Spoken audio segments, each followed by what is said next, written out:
driven from her own land by her husband's brother. A Lakota chief walked her back to it. I have told this story only once before to my son, the night before he rode north to join the agency police. He needed to know what a man's name is worth, what it costs to keep it. I told him slowly, the way a thing needs to be told when it is the truest thing you know. He listened without asking. That is how I raised him. I will tell it again now. It was late in the moon of falling leaves when I first saw her at the trading post at Crow Creek. She was not buying anything. She stood near the door with a blanket pulled tight and a look on her face that I recognized, not fear, not grief exactly. Something past both. The look of a person who has already lost the argument with the world and is now deciding whether to let the world win the rest of it too. I had come in for salt and a new all. The trader, a man named Heist with bad teeth and a fair heart, was measuring out flour for a white farmer when he looked up and saw me watching her. He tilted his head toward her, kept his voice low, said she had come in 3 days ago with 2 children, her sister's boy, a mule, and nothing else. He said there had been trouble over land, said her husband had been dead since spring and that his brother, a man named Chayton, had gone to the agency and filed some paper claiming the grazing allotment she and her husband had worked belonged to him now. Said the agency agent had sided with Chayton because Chayton had given the man a horse, and because the man was the kind of man who received horses. I stood there with my salt in my hand. I knew Chayton. I had known him since we were boys at the same fire before the agencies, before any of this. He had always been a man who weighed what a thing cost before he decided whether it was right. A calculator, not evil in the simple way, worse, practical about it. I set the salt down on the counter and walked over to her. Her name was Winona. She looked up at me without flinching, which told me something. She had good eyes, steady and dark, a little red at the corners from cold or crying, and she did not look away. She took my measure the way a woman does when she has learned that men come in 2 kinds, and she needs to know which kind fast. I told her my name. I told her who my father was and who his father was. Out here those things still mean something, or they used to. She said she knew my name. I asked her to tell me what had happened, not what Heist had said, what she knew. She told me. She was not a woman who added decoration to hard things. She laid it out plain. The allotment, her husband's death from a chest sickness in April, Chayton's visit in May with 2 men she didn't know, the paper he said she'd signed which she had not signed, her name on it in someone else's hand, the agent nodding along. She said the agency police had come in August while she was cutting hay and told her to be gone by the end of the week. She said she had taken what she could carry and left. She said it the way a person reports a weather event. Rain came, the creek rose, I moved to higher ground. But her hands were not still while she said it. They worked the edge of her blanket. That was all the grief she showed me. I thought for a moment. I thought about the long ride to the agency at Pier. I thought about a white agent with a horse he did not deserve and a paper with a forged name. I thought about Chayton, who I had known at the same fire. I told her I would go look at the land first. I told her I would go look at the paper second. I told her I would come back and tell her what I found. She asked me why. I said because it is wrong. She looked at me for a long time, not soft appraising. Then she nodded once. I rode out to her land the next morning. It lay east of the creek, maybe 240 acres of good mixed-grass prairie with a long draw that cut through and held water most of the year. There was a small house, tightly built, better than most. A barn that was new enough the wood hadn't weathered yet. A kitchen garden gone to seed now, but the rows still straight, the way a careful person plants. Chayton had moved 2 of his horses onto the pasture. He had not moved himself. He was still wintering in his own house 10 miles north. He was using the land without living on it, which told me he was not sure yet. A man sure of a thing moves on to it. A man waiting to see if anyone objects parks horses there and watches. I rode around the whole of it. I looked at the house. I looked at the barn. I looked at those horses standing in the draw in the thin October sun. Then I rode to Pier.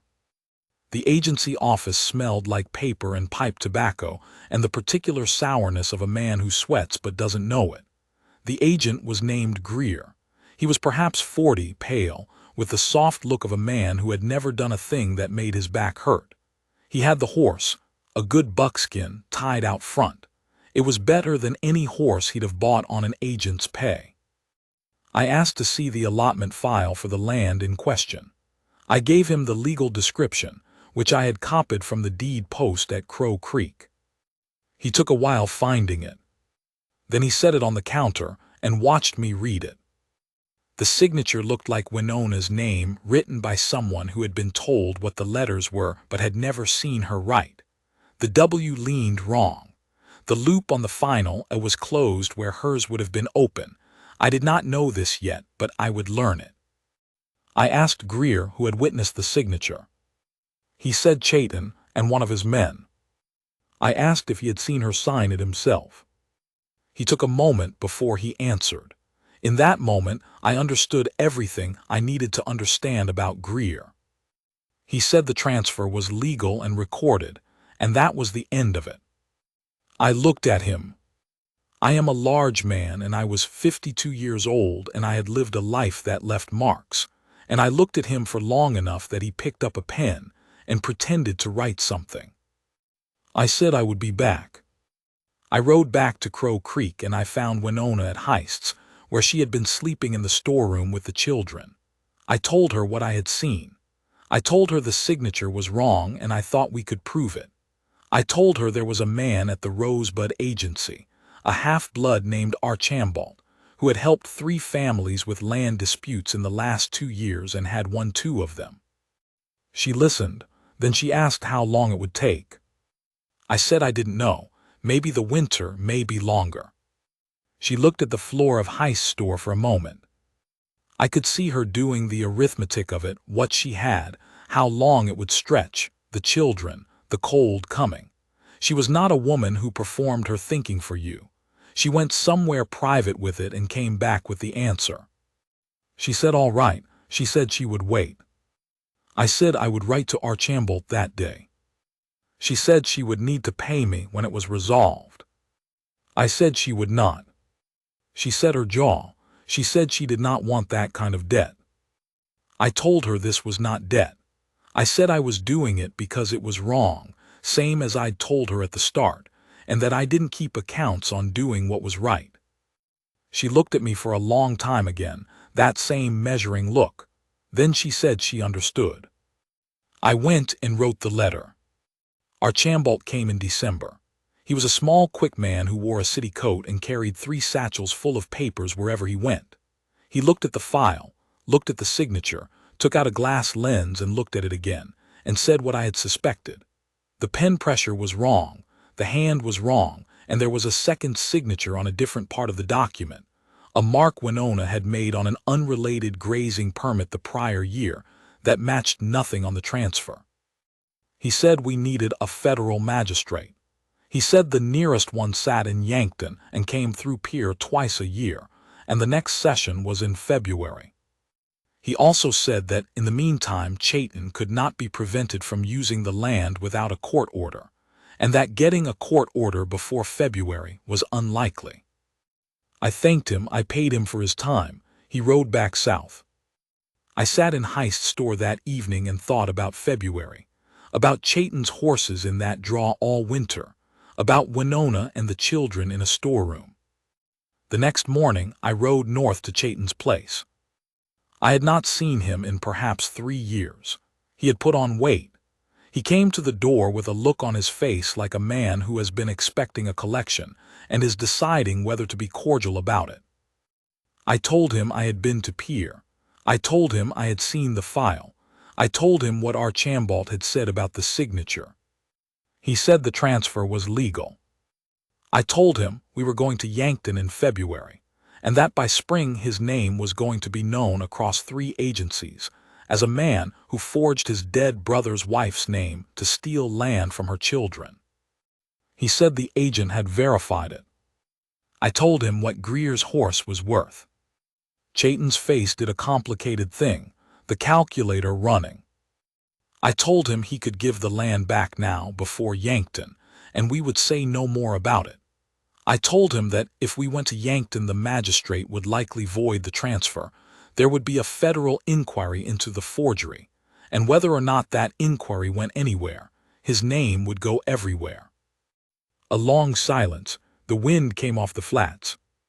He said he had put improvements on the land. I said he had put 2 horses on it for 2 months. He said he would need time to consider. I told him he had until the new year. I rode back to Crow Creek. 3 days before the new year, a boy brought a folded note to Heist's store. It was addressed to me in Chayton's hand. It said he had filed a correction at the agency. It said the original transfer had contained an error. It said the land was restored to the widow. That was all it said.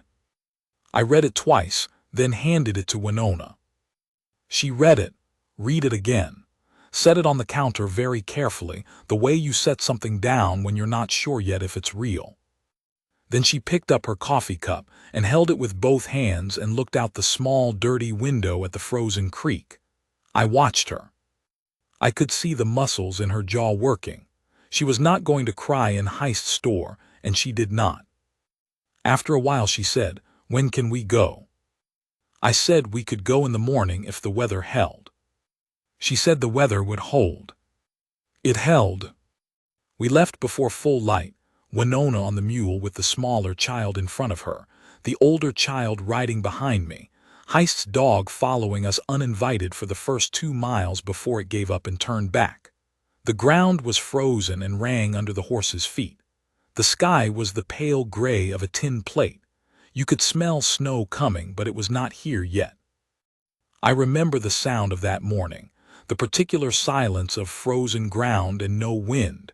You don't get that silence in summer. It takes cold to make it. We crossed the creek at the low ford and came up through the draw, and I watched Winona's face as we came through the gap in the cutbanks, and the house came into view. She didn't make a sound. She pulled the mule up for a moment and looked at it. I got down and helped her down. She stood in the yard with the small child on her hip and looked at the house and looked at the barn and looked at the long reach of the grass, brown now but thick. You could see it would be thick come spring. She walked to the kitchen garden, which was just dead stalks and frozen earth, and she stood there looking at it. I went and opened the house to air it. Chayton had not used it, which was something. It smelled like cold and dust, but not like men had been in it. I started a fire in the stove. By the time I came back out, she was standing at the fence post at the corner of the garden. The older child was with her. She had her hand on the post. I came over and stood beside her. I didn't say anything. There was nothing useful to say. She turned and looked at me then, not the measuring look, not the appraising look. Something different. Something that came from a place that hadn't been available before, because a person doesn't look at you like that until they are standing on their own ground again. She reached out and took my hand, both of hers around mine, and held it for a moment. She was not a small woman, but my hand was much larger than hers, and she held it the way you hold a thing you are grateful for. She didn't say anything. Neither did I. There was smoke coming from the chimney of the house behind us. The sky had gone white. The first snow was an hour away, maybe 2. The child made a sound and she let my hand go and picked him up. That was all. I stayed through that first day to help her get the place in order. I hauled water from the creek, which was still running under the ice at the crossing. I checked the barn roof, which had held. I split enough wood to last a week and stacked it on the porch. She fed me at noon salt pork and dried corn, and some kind of tea she made from something she'd had in her pack. We sat at her table in her house and ate. The children were noisy for the first time. That was how I knew they'd been quiet before. When I got up to leave, she walked outside with me. The snow had started, light flakes, the first of winter. She told me again that she didn't want a debt she couldn't pay. I said there was no debt. She said, there is always a debt between people. She said she knew this. She said she had thought about it, and she said the debt was that I was to know she had seen what I was. She said not many men would have ridden to Pier. She said not many men would have ridden to Chayton. She said not many men would have done it for a woman they did not know and taken nothing for it.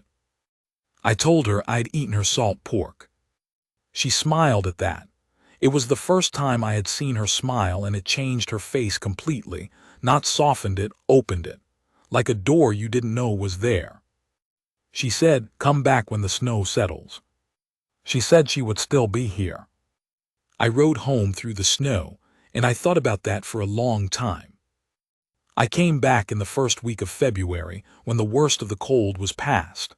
I came with two things: a letter from Archambault confirming the agency had accepted the correction, and the land record was clear, and a side of smoked venison I had put up in November. She took both.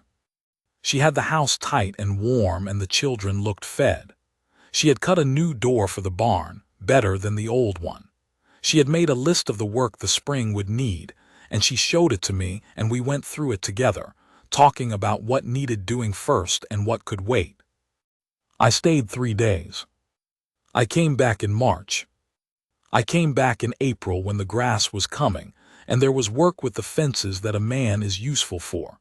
I came back in May. I am not a man who says a thing until I know it to be true past all doubt, so I will not tell you the exact day I knew, because I am not certain myself when it was. It came on slow the way certain things do, not all at once but in pieces, each one seeming small until one day you look at the whole of them, and it is not small. I knew she was not a woman who needed someone to feel whole. She had made that plain before I ever spent a day on her land. She had kept her children through a winter in a trading post storeroom. She had held her own name together through a thing that would have broken many people, and had come back to her ground and worked it like she'd never left. She was not waiting for anyone. That is the thing, if you want to know what I mean when I say the word worth. The gift is not given because you are easy to love. It is given because the person has everything they need and they see you clearly, and they still choose to make room. I know what I am. I know how long the trail has made me. I am not a young man, and I was not a young man then. I have a face that has been in all kinds of weather and hands that show it. I am not easy company. I have too much quiet in me for most people's comfort, and I do not explain myself often. She knew all of that by May, and she was still setting a second plate at the table when I came. One evening in June, we had been working the kitchen garden, which she had replanted in straight rows the way the old ones had been. She came and stood next to me, where I was leaning on the fence, and we looked out at the grass, which was good and thick the way I'd known it would be. She said, I used to watch you from across the room at Heist's, before you spoke to me. She said she had been trying to figure you out. I said, what did you figure? She said that you were a man who meant the things he said. She said there are not many of those. I looked at her. She looked back at me, and it was not the appraising look anymore. It was the look she had given me in the yard in November, the one that required solid ground under your feet before you could give it. She was standing on her own land, and she was looking at me like that. I will not dress it up. I am too old to dress things up. I reached over and put my arm around her shoulders, and she leaned against my side, and we stood there looking out at her grass in the June light. Her weight against me, the meadowlarks going in the draw, the whole valley quiet, and the sky the particular clean blue it gets out here in early summer when the air is dry and the light comes from high up and makes everything sharp and still. We stood like that for a long time. I thought, this is what a man works for, not the agency, not the paper, not even the land, this. To have done what was right because it was right, and to have a good woman lean against your side in the evening knowing what you are. That is all, that is the whole of it. She is still there, we are both still there. My son asked me, the night I told him this, did you ever speak to Chayton again? I said, once. He passed me on the trail near the agency 2 summers ago and stopped and looked at me, and I looked at him, and he said something I didn't expect. He said he had thought about it. He said our father, meaning my father, had been right about me. I didn't answer him. I just rode on.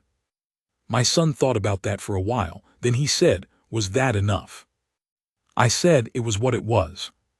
What I meant was this, and maybe he understood. I hope he did. A man doesn't need much from the world if he has done the right thing and a good woman knows it. Those two things together are enough. They are more than enough. They are the whole ledger. The rest of it, who says what on a trail, who files what paper, who rides away, that is weather. It comes and it goes. What stays is what you built and who you built it with. The grass comes back every spring. She is still there.